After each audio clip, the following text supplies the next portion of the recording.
Assalamualaikum warahmatullahi wabarakatuh. Berjumpa lagi di Endok Loreng ya. Untuk malam ini saya akan membahas mengenai cara mencegah aratan ya, atau degluk lah di tempat saya itu. Jadi aratan ini sangat berbahaya sekali, terutama bagi peternak puyuh ya, karena itu salah satu yang menyebabkan kebangkrutan. Apa saja langkah-langkahnya untuk mencegahnya? Kita simak videonya. Yang belum BPJS silahkan BPJS dulu ya. Bayarnya pakai jempol dan subscribe.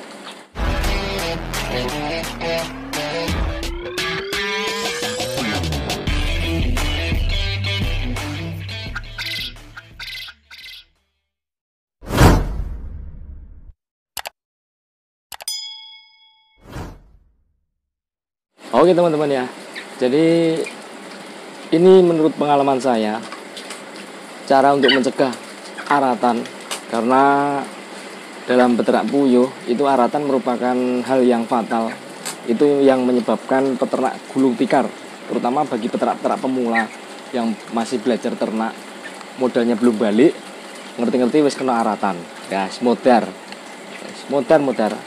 apa meneh modalnya utangan, guys, hajur meneh, dijamin hajur.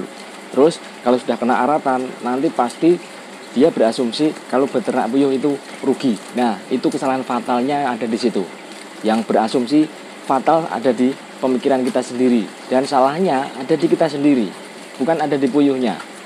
Karena puyuh itu kalau kita rawat dengan baik itu tidak akan kena aratan.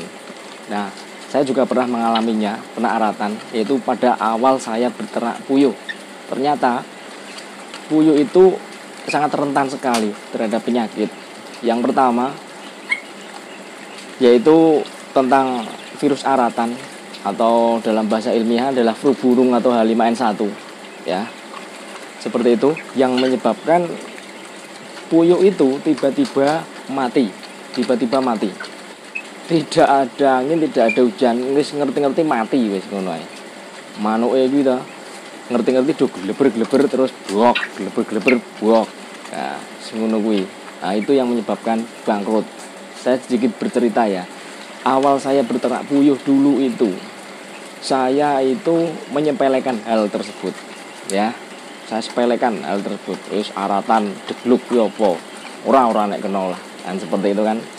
Jadi pemula dulu waktu saya belajar ternak pertama kali, pikiran saya juga seperti itu. Mungkin teman-teman yang lainnya juga memiliki pemikiran yang seperti itu juga. Jadi apa saja langkah-langkahnya, mari kita simak.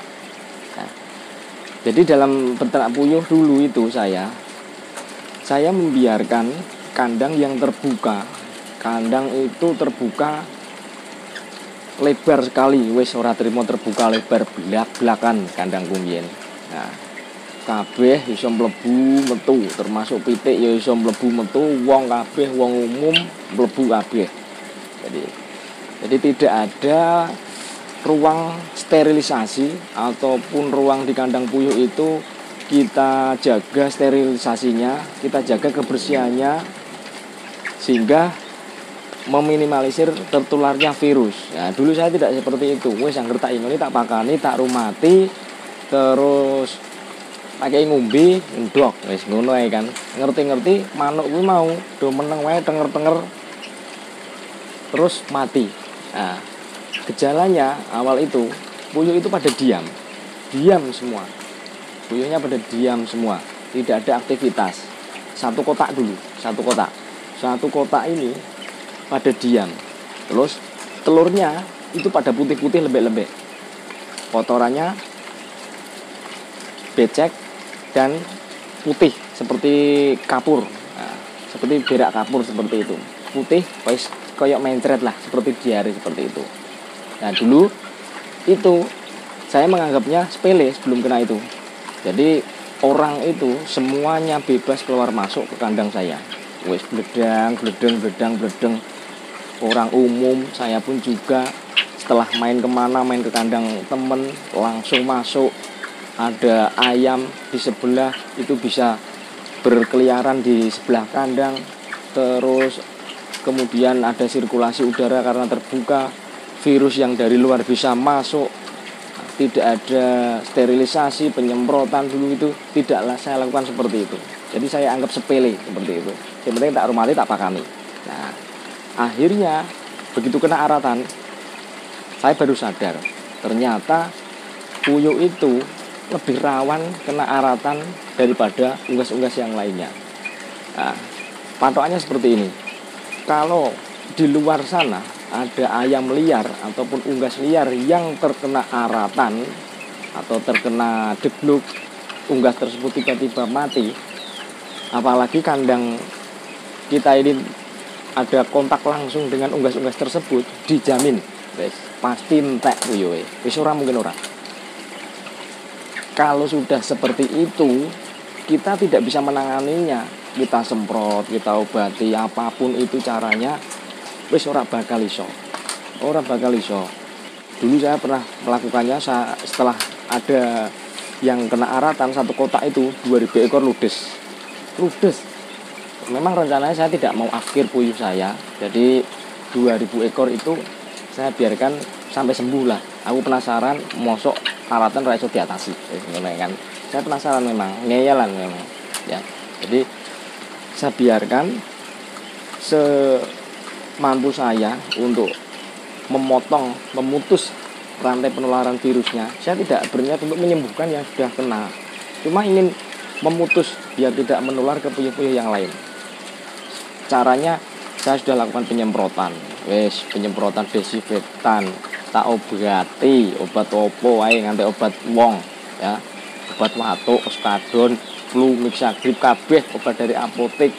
Terus di dalam kandang itu saya beri asap, terus nanti kemendeng koyok ngono kae. Yo ora mandi. Ternyata berdasarkan saya survei ke peternak yang sudah senior, aratan itu memang tidak ada obatnya. Obatnya cuma satu, yaitu pisau dapur. Wis anggere mbok beleg des beres. Daripada kita tidak mendapatkan sisa. Timbang rauman wis ana gejala aratan, langsung undang tukang akhir gorok dadik kiwak, wis ngono ae. Ora usah coba-coba disembuhkan, diobati seperti saya dulu 2000 ekor ludes. 1 ekor pun tidak ada yang sisa. Semuanya ludes, termasuk indukan saya yang ada satu kotak itu sekitar 250-an. Sekitar 250 ekor itu entek kabeh ludes, padahal indukan itu saya buat 1 tahun dari persilangan yang menghasilkan jantan hitam betina coklat, 50% jantan hitam, 50% betina coklat. Itu nggih setahun lho, entek gur 1 hari. 1 kotak itu habis dalam 1 hari indukan itu, memet wis dah. Akhirnya saya sampai sekarang males nggih indukan. Kenapa males? Aku wis iso nggih indukan, wis ngerti carane. Dulu itu saya membuat indukan hanya untuk membuktikan kepada peternak yang saya tanyai dulu itu, karena saya pernah tanya kepada peternak itu tidak dijawab. Ternyata saya buat sendiri, akhirnya saya bisa wis ngotok. Tujuan saya memang itu untuk belajar membuat indukan. Akhirnya malah mati, yo wis tok karepe. Nah, jadi langkah-langkah yang pertama itu adalah kalau untuk mencegah aratan, yang pertama itu harus kita jangan campurkan puyuh itu dengan unggas lain. Jangan ada kontak fisik maupun berdekatan dengan unggas lain. Unggas lain itu termasuk ayam, termasuk entok, kemudian banyak lagi unggas-unggas yang ada yang liar di sebelah kita. Itu jangan sampai ada yang mendekat. Kenapa? Kalau unggas liar tersebut ada 1 ekor yang terkena aratan, dia mendekat ke puyuh kita, otomatis puyuh kita menjadi tertular. Dan itu kalau sudah tertular masuk ke kandang puyuh kita mau memutus rantainya saja itu kita tidak bisa. Yang bisa memutus rantainya itu hanya pisau dapur. Pertama tadi, jangan dekatkan dengan unggas liar. Kalau bisa kita tutup akses untuk unggas liar, kita tutup, ya. Kemudian yang kedua yaitu hindari orang luar, orang yang tidak kita kenal asal usulnya itu masuk ke kandang puyuh kita, ya. Karena apa? Penularan virus flu itu sebetulnya itu yang menularkan adalah Yang pertama itu adalah dari udara, ya, udara. Yang kedua itu adalah dari kita sendiri. Misalkan dari pakaian kita ataupun alas kaki kita, sandal, tangan, kita pergi ke tempat lain yang di suatu tempat tersebut ada unggas yang mati kena aratan. Kita tidak sengaja ke situ, kemudian ada virus yang menempel ke badan kita. Kita langsung ke kandang puyuh, kita pegang makanan, kita pegang puyuhnya, memberi makan. Nah, dan itulah yang menyebabkan penularannya. Jadi yang menyebabkan penularan itu adalah melalui udara dan melalui kita sendiri yang menularkan. Kalau puyuh itu tidak didekatkan dengan ayam yang terkena aratan yang berpotensi membawa virus, aman kok.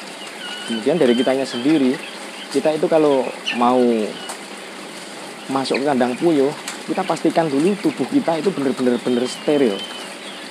Diingat-ingat, kita tadi pernah pergi kemana, ada kontak langsung dengan unggas, atau pernah masuk ke tempat lain yang kemungkinan di tempat itu ada virus aratannya tadi, ada virus flu burungnya tadi. Nah, jadi kita sendiri yang bisa kontrol itu semua. Jadi untuk meminimalisir virus itu menempel kepada puyuh, ya kita kalau kita pergi sebelum mendekat ke kandang puyuh, kita mandi dulu. Kita bersihkan badan kita dulu, kita bersihkan alas kaki kita dulu, supaya tidak terjadi penularan dari virus yang di luar tadi kita bawa masuk ke kandang puyuh. Jadi seperti itu, ya. Langkah-langkahnya seperti itu. Kemudian yang selanjutnya adalah dengan cara meningkatkan kekebalan tubuh pada puyuh. Meningkatkan kekebalan tubuh itu bisa kita lakukan dengan cara vaksinasi, ya. Vaksinasi setelah bibit datang. Vaksinasi itu kalau saya cuma sekali saja, yaitu bibit datang usia 3 minggu itu saya beri vaksin, cuma itu saja. Selanjutnya saya tidak pernah memberi vaksin karena pengalaman saya pernah memberikan vaksin kepada puyuh yang sudah bertelur. Telurnya terus drop, bukannya drop sedikit, drop total telurnya. Karena ketidaktahuan saya, ternyata puyuh yang sudah bertelur itu dilarang untuk diberi vaksin, ya, dilarang untuk diberi vaksin. Efeknya puyuh drop total telurnya. Itu pengalaman saya. Jadi saya memberi vaksin itu selama puyuh belum berproduksi. Jadi umur 2 minggu saya beri vaksin sekali, terus ngelotok, ya. Cuma saya beri vaksin sekali. Setelah itu saya memberikannya herbal semua. Saya tidak pernah menggunakan kimia. Karena apa? Herbal itu ternyata jauh lebih aman dan tidak ada efek ketergantungan kepada puyuh kita. Jauh lebih aman herbal itu. Herbal itu tidak ada overdosis, tidak ada kata overdosis untuk herbal. Kemudian juga herbal itu aman kita berikan setiap hari. Herbal itu sudah ada di video saya yang sebelumnya, yaitu ada jahe, kunyit, mengkudu, daun pepaya. Ya, itu sudah ada di video saya sebelumnya, lengkap di video saya sebelumnya itu. Pengalaman saya sudah saya share semua. Jadi lengkap di situ. Jadi kemudian yang selanjutnya untuk mencegah virus aratan. Nah, jadi seperti ini. Saya membuat kandang khusus. Berdasarkan dari pengalaman saya sebelumnya, kandangan saya yang terbuka, ya, kandang dulu itu terbuka. Ternyata ya seperti itu nasibnya. Gulung tikar. Nah, amblas puyuh, padahal puyuh lagi genjot-genjote bertelur itu. Ya, puyuh masih usia 6 bulanan itu. Puyuh lagi seneng-seneng ngendrop, malah mudar kena aratan, ya. Wis lah 2000 ya. Nah, misalkan kita pemula mengalami hal seperti itu, 2000 ekor ludes moncrot wis lah. Mungkin tidak bisa bangun lagi, ya. Kemudian saya membangun kandang khusus seperti ini. Tujuannya adalah untuk mencegah virus dari luar itu masuk ke kandang. Di kandang khusus saya ini sebelum masuk ada SOP-nya, ya. Sandal harus dilepas di luar. Saya sediakan sandal khusus di kandang. Kemudian sebelum masuk kandang harus melewati satu pintu. Yang pintu tersebut di atasnya ada semprotan disinfektan. Kita semprot dulu, mengguyur badan kita yang mau masuk kandang. Setelah itu kita baru masuk kandang. Wes. Tujuannya apa? Biar steril. Tubuh kita itu biar steril. Kemudian walaupun sudah saya lakukan seperti itu, saya juga kalau mau masuk. Sekiranya saya pernah sebelum masuk itu saya main ke tempat puyuh teman saya dulu, saya tidak masuk, saya mandi dulu baru masuk.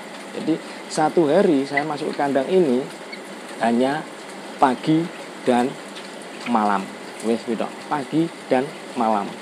Selain itu saya tidak masuk kandang. Jadi untuk kontak langsung dengan manusia itu saya minimalkan sekali, ya. Saya masuk ke kandang hanya pagi kasih makan dan malam kasih makan dan ambil telur. Sudah itu dok. Siang wes umbar-umbaran. Di dalam sini ya seperti ini. Tidak ada aktivitas selain puyuh-puyuh ini. Tidak ada orang keluar masuk. Karena kalau saya kerja di kandang itu saya kunci, saya gembok. Jadi tidak ada yang masuk, tidak ada yang bisa masuk seperti itu. Ya.